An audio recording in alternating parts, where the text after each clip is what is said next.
football game. Yeah, we let it rip. When we got the money, let it roll. Yeah, if we got the gas, it gets wild.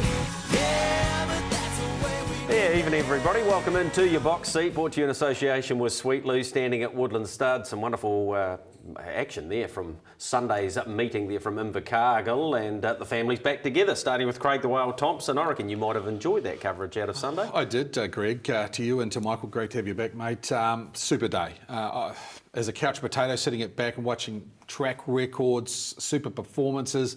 $220,000 worth of stakes went into that day, Greg, and I think the club deserved every bit of credit they got out of it, and we'll talk about what happened in the next 60 minutes. Yeah, the second year of Diamond Day, and of course we'll review that, plus Craig will be a big part of previewing Alexandra Park on Friday night. You're back, mate. Great to have you here, Michael. Good to be back, mate. How's the body? Yeah, look, feeling pretty good. Big thanks to everybody who contacted us via the phone or Twitter or text just to ask how Barry, my brother, and I got on. Operation went really well. Baz is good, so that's the most important part. I'm a bit lighter than I used to be.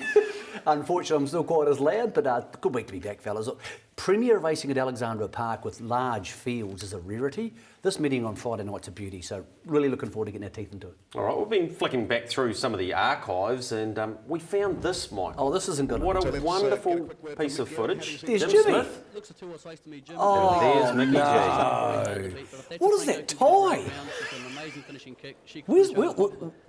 There was no wrinkles there. This is obviously G. 20 changed. years ago. That was in 1994. That was a Caduceus Club kidding? Classic. No, Yeah. no. 22 the previous- years ago. 22 years. I'm sure that was the gear that you wore to nightclub breaks the same night. So. Yeah, fair to say a lot's changed since then, fellas. Yes, a lot. All right. Thanks very much for that. Yeah, excellent. What's ahead for you on the show tonight? Coming up, following on from a southern outing at Addington, the box seat heads further south where heaven rocks for the big boss. Then next minute, we find a new Mongolian hero and wow, he can fly. Costa del Magnifico wraps up the Southern Country Cup's final, while in the CD there was a special milestone for Mike. Across the Tasman, Chase the Dream met a raging bull in the West Australian Derby, while Piccadilly Princess reigned supreme in the Victorian Oaks. And we gear up for more premier racing at our Northern Harness headquarters, Alexandra Park. Busy show ahead for you, so let's get straight into it. Down south we go. A lot to review out of Diamond Day, starting with the Supremacy and a racetrack battle up the straight it was between the first two into it. Heaven Rocks turns first. Class C Brigade on the outside goes up, puts the head in front. He's got a fight on his hands. Still there is Heaven Rocks. Swamp Major runs into third. Heaven Rocks the inside is doing a little bit the better, and down the line Heaven Rocks will beat Class C Brigade, Swamp Major. Mark, he's got a big motor, this guy, but he's got a mind of his own. Yes, he's got a few tricks, Greg, and still a little bit of fine-tuning to do with him, but he's certainly got a lot of bottom to him. You showed a lot of confidence in him today, obviously getting the early lead. Blair comes around, you were keen to get back in front and obviously park out Classy Brigade. Yes, yeah, well, the way the race panned out, I thought, well, under those circumstances, I might as well give him his chance to beat him, and he proved good on the day. What's the plan with him now? Would be nice to, that'll put him probably into the jewels, so we'll give him a couple more runs between now and then and just try and sort of fine-tune him. No question about his motor, Craig Thompson, and the more he races, you'd imagine the better he'll get. Somewhat of a disappointment out of the race, the favourite getting beaten? Yeah, maybe a couple of reasons. I think he's had 3 runs in 3 weeks, 2 of them chasing those stable colours again. This horse has had a very, very good career to date. I mean, he should remain unbeaten, 4 from 4. He was first up winner at Invercargill at 240. I think he would have raced before this, Greg, but he had a fractured tibia too, so he's off the scene for 5 months. He's not the most tractable horse, and I can see why Mark wanted to get off the market pegs very quickly and get back round to the front. I thought Classy Brigade had his chance. I thought Ricky Mace copped a bit of criticism out of his drive. I think he was there to win the race, but the other horse was clearly better. Yeah, well, Classy Brigade will be freshened up somewhat, Michael, and he's still one of the ones to beat, I'm sure, at the Harness Jewels, but sitting alongside a relatively inexperienced Heaven Rocks, you still would have been confident turning for home. Look, I thought so. He was there to win the race. Once they break 3:20 for 2,700 metres, which we race a lot more at Alexandra Park than anywhere else, Very rare that the winner comes from off the marker pegs because you're going around those bends 5 times, losing 2 lengths per bend. So he's covered about 10 lengths more than the other horse. That's a really big thing to do at minus 320. Like, you've got to start going 317. So here's the start. Mark was cautious early. Obviously, he went forward, but then he had a bit of swapping and mucking around with the lead with Blair, and they got there again. He's the latest in what's becoming quite an impressive run of Purden Rasmussen horses, some of them Purden, some Purden Rasmussen, who didn't race at 2 and have emerged as 3-year-olds. The obvious two are Auckland Reactor and Adore Me. You know, so while Mark had those great 2-year-olds last season, this one, as Craig said, had the fractured tibia, and every season they seem to bring new 3-year-olds on board. Now, horse numbers do help that, of course, but when you consider Auckland Reactor, Have Faith in Me, we didn't see much of him at 2, all of a sudden these horses come through, and that's the strength of the stable, because you tend to find their horses who didn't race at 2 and emerge at 3 are actually more likely to go on at 4 and 5. Not saying that'll be the case this year because Lazarus and Waikiki Beach were so good, but you do start to wonder just how much upside this horse has. Yeah, and the normal names, Kennard, Crichtons, Gavin Douglas, Kevin Risley, he's had a reasonable sort of a year, hasn't he? Lenny the Shark Man, of course. Exactly. Yep, he's had a great run. Let's hear from those just in behind, the winner. Ricky, on the face of it, slightly disappointing? Yeah, well, I was a wee bit Greg. Maybe the 2 runs at Anton have just been a bit hard on him. He never sort of warmed up like he usually does. I was, a wee bit worried at the start, to be fair, but you've got to say the winner went pretty good all the same. In saying that, you went 3.19, so he's still gone well, and obviously the Harness Jewels are still on the horizon. Oh yeah, definitely. I think he looked well, and I don't think he'd asked any more of him. He just probably them 2 runs at Anton might have just took the edge off him. Blair, another group race placing for him? Yeah, that's right, Greg. He's everything's fallen into place for him. He had his chance to win the race, and he got a beautiful run in transit, but he found 2 better than him. But he's gone okay with outside. I just thought he might have gone a touch better up the lane, but we'll give him 10 days off now, Greg, and try and prepare him for the Jewels. Is there a possibility he might go via Auckland on his way there? Yeah, that's been the pipeline. We'll probably take him up after the Premier meetings at Addington and look to give him a race at Auckland leading into the Jewels anyway. And and all going to plan, we'll look at a bigger picture and hopefully a Breeders' Crown tilt. Well, he might be heading across the Tasman, but if he goes to Cambridge, Craig, Swamp Major's got good speed, so he might be in the van there. Yeah, he's just a tier below the best at this stage, but he's racing very well. On the winner, Greg, I think he's a very fragile horse. I think missing his 2-year-old career was a good thing for him. He's very big, he's very gangly, and he's mentally not there yet, but I can see him making his way to the Jewels. He's inside the top 8 now. I think they'll miss a couple of races leading towards Cambridge, but I think he's a very, very good horse, and I think the best we've seen of him next season. And we're seeing the emergence fellas of rock and roll heaven. Mackenzie. He's a horse who had a big rap in Australia. A lot of the purchases have been out of Australia at the higher level. At the sales here, they haven't been quite so enamoured because everybody's in love with the same couple of stallions. He's got a very good 2-year-old in Australia, and I can see him becoming one of those next tier stallions, if not one of the top tier stallions. I'm saying bet as the lights in a Terror Zone at the moment, but I think he's going to be a horse who's going to be extremely commercial at the top end of the market. All right, that was one of the big 3-year-old races. The other, the time-honoured Southland Oaks. So let's go back and have a look at that, and a peach of a drive by the bloke in front. Gone. The inside of those to Rucker Razor. Aaron Jacker heads the rest there homeward bound, and Neck Time is away by 3 on Scarlet Falcon, Rucker Razor, Aaron Jacker and RR Sam Dollar, but Neck Time is going to absolutely brain them down towards the line. Easy as you like, Neck Time by 3. Scarlet Falcon is second, third over Rucker Razor. Well, congratulations, Glenys. Somewhat of a homecoming for you, and didn't she do you proud? Yeah, she did. Yeah, no, it was quite a special moment because my dad won this back in '95, so it was quite special to come back and re-win the Oaks. Big question for you guys was, would she get the 2700? The time and the way she got home suggests that that was no problem. Yeah, it was a question mark. It's a long way for 3-year-old fillies, and depended on how much she was going to have to do to hold the front was always our worry, but no, she proved it was no problem to her. And during the run, you must have been pretty confident, especially with Dexter with a lap full of horse with about 400 metres to go. Yeah, I was keeping a close eye on where Mackenzie was and how Ara Sandola was travelling, was a bit nervous though. I don't think I've been this nervous for a while. All right, what's the plan now? Obviously there's some big meetings coming up at Addington Raceway. She'll go through those and then head, of course, to the Harness Jewels, the ultimate goal. Yeah, we've probably got the New Zealand Oaks for her now, and she won't do much before then, and then she'll head off to the Jewels. Yeah, well, congratulations to you, Terry, and of course Dexter on a wonderful win. Yeah, thank you, and also Brett Gray and his team, because they take really good care of her when she comes down here, so they deserve some accolades as well. The Simons purchased her for up over 50,000, I think it was, Craig, and if you didn't turn up there with a horse capable of going 3.19 on Sunday, you just weren't in it. No, they were flying with they on the Simons. I think Robert's father trained a messenger winner back in 1990, a horse called Alert Fuller. Yep. But I think beat Inky Lord that year. So those colours have been seen in the past in feature races.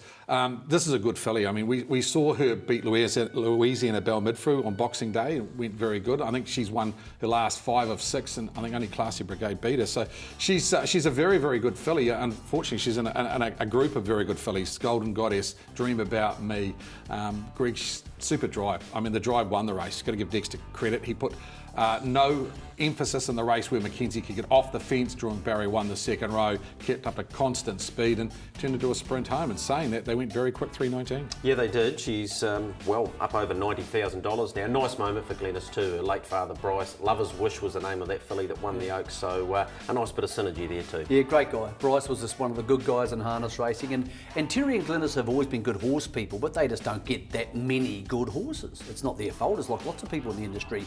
Unless you've got $50,000 buyers at the sales, as you mentioned, it's really hard to win these feature races.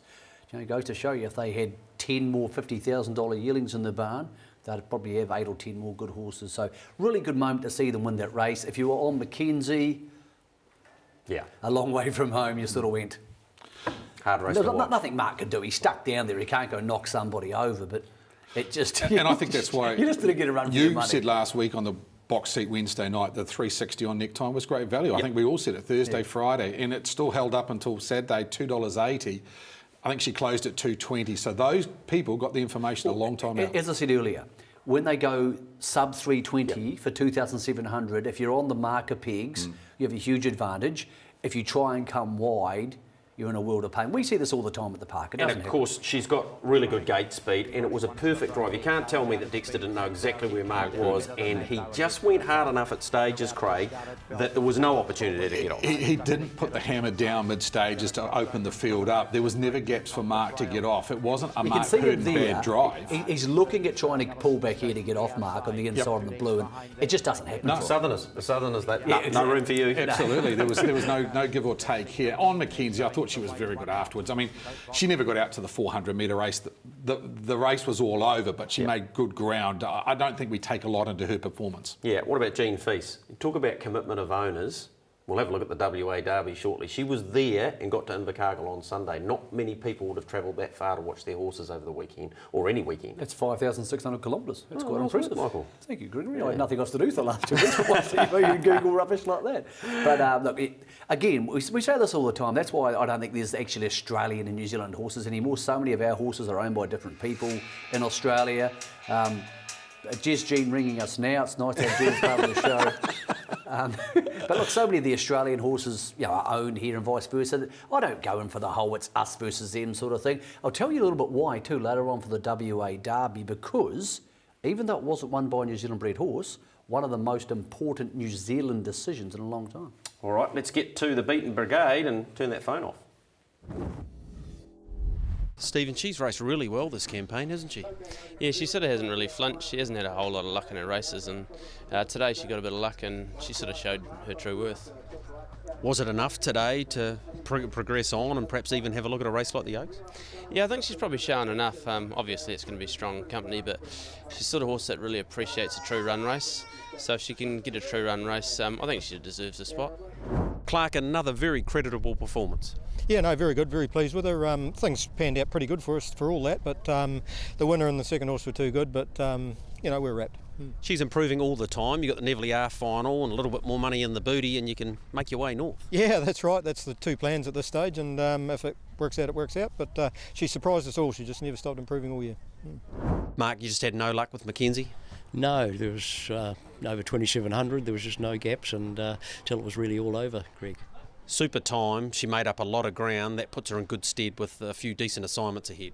Yes, absolutely, and she's got a lot of speed, and had she been handy today, she certainly would have been hard. Paul, on the face of it, that would almost seem slightly disappointing. Yeah, a little bit. In hindsight, though, she's done a bit of work during the running. It's had to sit parked for the last lap, and they've gone a track record. So take all of that into account, and who knows? Maybe it's a little bit better than what we think. All right, a little bit of time to mull over that, and then head back home, I guess. Yeah, I think so. We'll get home and get her over this trip, and then we'll think about maybe going in the last Neville heat or just a normal race. So we'll just see how she is when we get home. Great to get the insight there from those just in behind neck time. Let's get on to the Southland Country Cups final. And this one with the BMAC Sheet Metals and Brendan McIntyre and the team. They're having a great day out. Let's have a look at Costa del Magnifico doing the business. Hightails it for home, Titan Better. Comes after him, he's a half length away. I'm full of excuses down the outside, but Costa del Magnifico, too good. Costa del Magnifico in front of, really close photo here. I'm full of excuses or Titan Banner. Brent, you settled on this race being the final go for him for the season, and he duly delivered. Yeah, no, he's delivered all season. When we set one for him, he's come up and he's delivered on the day. He's a bloody pleasure to have around, and he's a great wee horse to have. All right, today's run, coming off the back mark, he did a power of work, but once he settled in front of them, he was always the one to beat. Yeah, they sort of tried to make him work, but it actually plays into his favour because he's the longer they go and the harder they make him go, he seems to thrive on it. You've made several trips up to Addington Raceway. One would think that a trip there in November would be the ultimate goal. It will be the ultimate goal, but he's going out now. His season's been long, but well spaced though. I think he's had about 13, 14 races over the whole season, so he hasn't been overtaxed, but he's been up a long time. So we'll tip him out now, probably 5 weeks, and then sort of get him ready for the new season. We will let him tell us when he's ready, and then we'll start targeting races like we did this year. Son of Mark III, he's a good horse. He won 50% of those starts this season, Craig. Yeah, he did. Quite amazingly, he was downgraded in October last year from C2 to C1, and has won 7 races since. Waireo Cup, Invercargill Cup, Country Cups final, second in the Northern Southland Cup and fourth in an Easter Cup. Pretty stellar season, isn't it? $90,000 in stakes. He's a good horse, but when you look at that race, it was a very good drive. He didn't had to go anything like he did behind Democrat Party the week before. They went 3.24, home in 58. That was just a doddle. He stepped quickly. He found the front. The race was good as over. Nice runs in behind. I'm full of excuses. He goes to, I think, Invercargill Gore on the weekend. And, of course, the other one that went very well, Titan Banner, used up mid-stages, got into the right spot, just battled on for run third. And he's joining the Purdon Rasmussen stable, Titan Banner. He's joining their stable for the Jewels. So I'm not saying they'll improve him enormously because the Andersons will be very hard to improve on, but yeah. He's going to be a player at this Jewels, which has been slightly weakened by, of course, Huey Grant, and have faith in me. The winner, look, I suppose you've got to aim him at a New Zealand Cup. I'm not sure he'll win a New Zealand Cup, but there are a lot of races which will suit a horse like him next season. Probably one thing is the current conditions of those major Southland races may not suit him because they're no longer available to genuine open class horses. I'm not sure that's a good decision.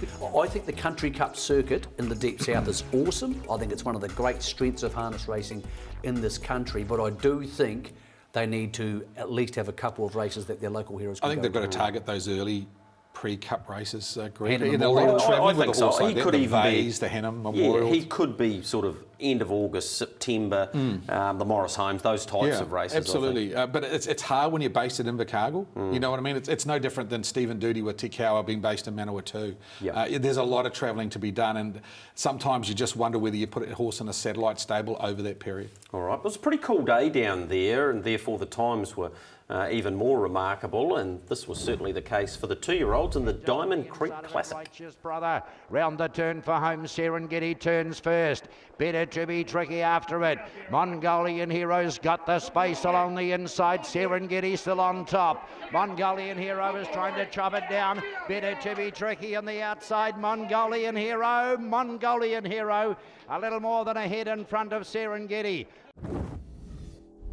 Paul, you must be very pleased with that. Continued on with his very good season. Yeah, he's done a great job, and he's had a bit of racing really for this time of the year already, so I'm very happy, and he just keeps stepping up, which is really good. Didn't have a whole lot of luck when the barrier came out, but of course mid-race it worked in his favour. Yeah, that's right. And to be honest, he's probably racing far better fields than that, and take nothing away from the others. But he's been racing in the Group 1s up in Auckland and going really good. So 3 decent targets still to go. Does that mean you're likely to miss the last size heat? Because he has done enough, and obviously he's already qualified for it. Yeah, I think so. We'll sort of get him home and reassess. But I doubt it. You'll just look at the sales races and these size stakes and the jewels. So.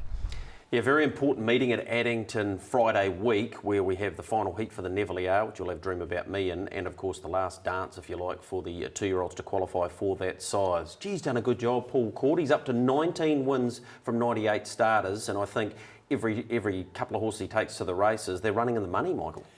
And most importantly, he's playing in the big pool. He's up against the Purdon Rasmussen 2-year-olds all the time. His horses have beaten them on occasions. Not many stables can say that this season. So he isn't shirking the serious stuff. He's got the Mongolian boys behind him, so the China Horse Club boys who, aren't scared to spend a bit of money, but Paul obviously keeps them happy, which is important. I get the feeling he's going to be a top-end trainer. I don't like saying this because he doesn't have a very big body, Paul. I don't want to give him a bigger head than he's going to have already. But I just do think that he's been to America. He's had the experience over there. Obviously, his father was a good horseman. I think Paul's here for the in the long haul. And you put that horse in the trial on Jules Day, he may not win it, but he can run second. Yeah. And that's where those type of owners want to be. They want to be Group 1 owners. Yeah, it was an exciting start to the race. Of course, the Northerner, the Lone Ranger, galloping enhanced this horse's Changed chances. the complexion of the race at the 800. Here's the start of the race. Here, Better Be Tricky comes out, and Grand Rainbow has a brief look but goes back. On the winner, Greg, he's obviously a mentally very tough horse because he started off racing at Auckland, he went back to Addington, then he went to Auckland again, back to Cambridge, then to Invercargill. Now we've seen the Purdon Rasmussen good ones, more the better in pacing major do that. This bloke chased them home at Auckland and has obviously progressed since then. So I think he's in for a very good 3-year-old season, and if barrier draws work out for him, come harness Jules, he's a contender. It's a funny thing you talk about, we all talk about how dominant Dexter is, because Dexter's a phenomenon, and John Dunn's had such an amazing season. But if you mark them purely on where they were a couple of years ago, where they are now, Blair probably deserves Driver of the Year. I don't say that with any disrespect to John or Dexter, but the fact that Blair has been able to join a new stable and branch out to drive for so many people and drive so well, if I marked it purely on the ability of the horses they drove, horse numbers and results, if you were voting on it, I would vote for Blair as Driver of the Season, because there's no point voting for Dexter, he's just over there somewhere. Yep, 88th win he got in the final race there on a Paul Court runner, of course. But another runner we want to have a look at is the Big Boss. You might be thinking, why are you looking at a C1 race? But this is the best C1 performance I reckon I've seen in the last 5 years. This was amazing effort. The best spectacle of a race I've seen in probably 3 months, not because of the time was 3:18. It was the manner the race was set up. When I watched the race, I thought, Shane Walkinshaw, what are you doing? He set them up for a hectic pace, but he knew what he had under him. Free-legged pacer, going back to good horses the old days, fellas, like Rob Allen, Nutwood. Remember him? I think he won about Hondo's 8 for Mike Costa. Hondo's Dream. Yeah. Final decision? Yep. Was she free-legged? He was. He was, sorry. So, I'm just trying to tick back to the time when we had good free-legged pacers. This bloke's won 2 from 3. I think he's very big. He's going to be better next season, but boy, he's good at the moment. Yeah, he's part owned by Nod Dior, Good who's fella. one of the great men down there in I'm sure the they south. enjoyed their day. Yeah, no, heading to Addington. Why wouldn't they? Do you reckon he'll like the big 1,200 metres? A bit of romance about the story. You can imagine him being a cult-following horse. You know what I thought about when I watched that? It reminded me of David Moss because of the size and lack of hopples, of course. When David Moss was down there, I think he won a race one day by 43 lengths. Obviously, he didn't win that by that much, but he'll just run through the grades if he stays sound. And Ray Faithful, who's generally had a good horse around him, he's in the right 3 or place. 4 years. I agree. It's a fun story. How far it goes, who knows? 300 metres first to last in that race. You don't see that very often. No, by the way, do Avanova, open class pacer last year in Australia. He was free-legged too. But you think that's 20 years, we can only think of 5 good ones. There's not many. This might be a pretty good one. All right, it's a pretty good day, no question about that. Did you enjoy the day? Yeah, I really did enjoy it. Yeah. And we're going to hear from the man who put it together. Bruce, with having come up with the concept for Diamond Day, you must be delighted with the second running of the event. Yeah, it's just fantastic. It's nice to have the category horses down here. It just brings another competitive edge to racing. And great track today, great times. So, yeah, we're over the moon. And it's a concept that's just going to grow. Yeah, look, some of the performances out here on the track today, we're going to see down the road Addington and further north at Cambridge, which only enhances this day because I think it's got a huge potential. Yeah, it's well positioned, you know, close to Jules, so people are looking for good money, and we put up some today. And we've just got to remember that Lazarus won here this time last year, so look at him now. So that's what we're hoping to do, just to add another flavour to the hardest Jules at the end of the season. And a real example of how the Southerners get together, a number of clubs involved here. It's not just one club. Yeah, it's all of us. We're a tightly knit group. We meet every month and we just chuck around ideas. Everybody's open, and we've got a good scheme going forward as well. You know, they're talking about super clubs, and we think we've got it sorted for the coming years. So it's great. And the turnover here today has also been very strong. Yeah, it has. You know, there's lots of people in the stand, not so many outside, but we all know why. And yeah, it's just been a great day and well supported. And the seafood and the cafe of the day, or the Catch of the Day cafe, it's just been great. Wonderful work, Bruce, and to Jason Broad and the entire team that looked after us down there. They made us very, very welcome, and congratulations on your day, now cemented as the day in Southland for sure. We're going to take a short break, and on the other side, we'll head across the Tasman.